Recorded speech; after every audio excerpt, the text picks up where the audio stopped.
I just want to show you my high-tech stand so that I can make videos for you. Aren't you impressed? I have a whiteboard, but it's no good. I can't figure out how to use it correctly. So, this is what we're going to use for now. Stinking virus. So I'm going to lay this here. Look at that. And we're going to start 6.5. So let me know, or I'll try to keep track to see how things are looking. Hopefully you can zoom in if you need to. 6.5 is inverse trig functions. These really aren't that difficult as long as you can understand where they live. That's the hardest part. So whenever you see these, this is like when you know what the sine value is and you're trying to find the angle. Or you know what the tangent is and you work backwards to find the angle. For example, let's say you have a triangle and you know this side is 5 and this side is 12. And you want to figure out what theta is. Well, you know the tangent of theta is opposite, right, over adjacent, so it's 5 over 12. Well, to figure out what theta is, you can't just divide by tangent. That doesn't make any sense. What you have to do is take the inverse tangent of both sides. What that does is that cancels out the theta, or cancels out the tangent, frees theta, and in your calculator, I don't know if you can see this or not. I hope so. When you do inverse tangent, it's second, should have tangents to the -1 of 5 divided by 12.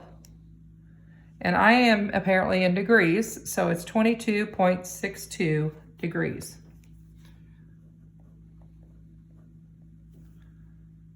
I'm going to double check that. Yes, I'm in degrees.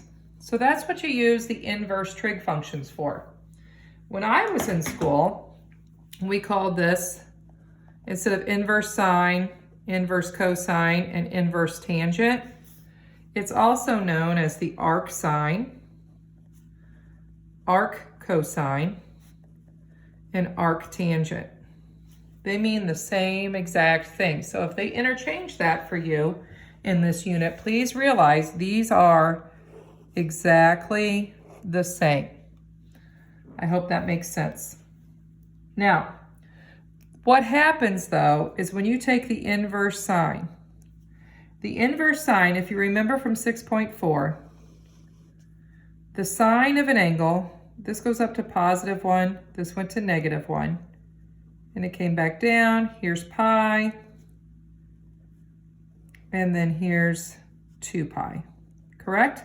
And then of course this thing repeats because it's periodic, and it goes on forever.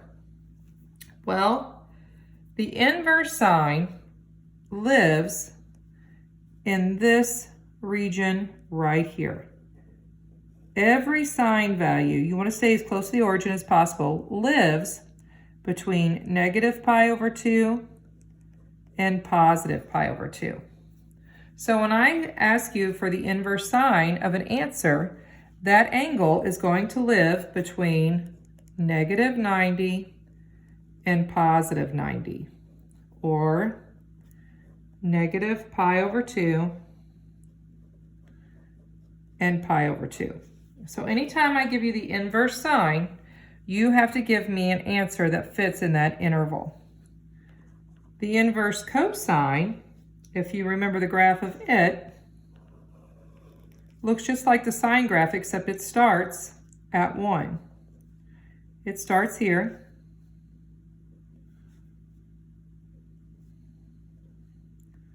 and then that's 2 pi, and this is pi.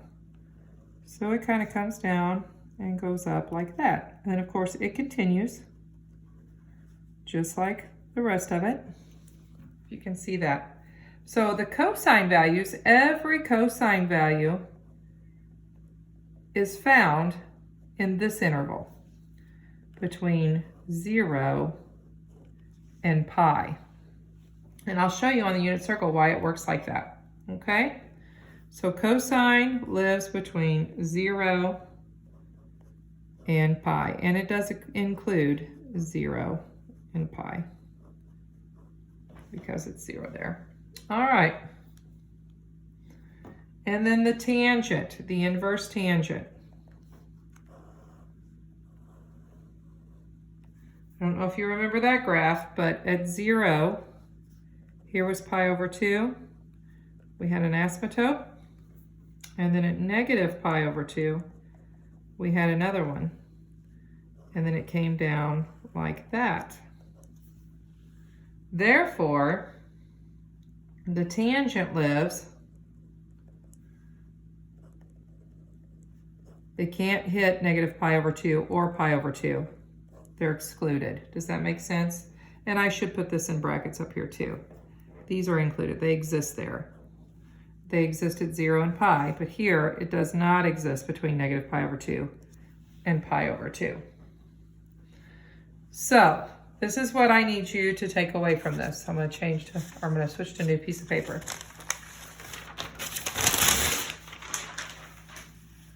The inverse sine, when I ask for that answer, okay, the inverse sine of theta, your answer has to live between negative pi over 2 and positive pi over 2. Nowhere else. The inverse cosine of theta, your answer has to live between 0 and pi. No other options are available. And the inverse tangent of theta goes from negative pi over 2 to positive pi over 2. That gets parentheses because there's asymptotes there. So here we go. What I want you to do is I'm gonna put some here and we'll see if we can't figure some out. So we're gonna find, and you can use your calculator for some of this, inverse sine of 0. Sorry. The inverse tangent of square root of 3. The arc cosine of negative 1. And then let's do the secant, the inverse secant of negative 2.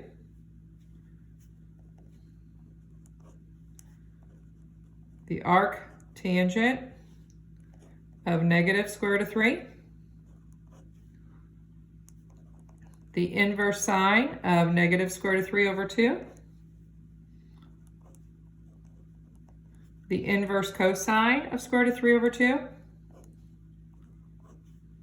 The inverse sine of negative square root of 2 over 2.